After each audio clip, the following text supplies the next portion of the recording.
Con chắc cầm phải chứ bạn. Không, con chỉ cầm giấy hẹn thôi. Hai đứa sắp tới thành vệ.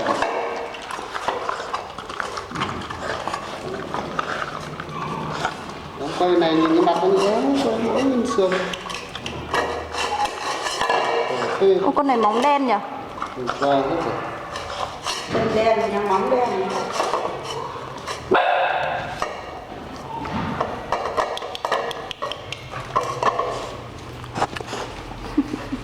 Vào tí cơm nữa.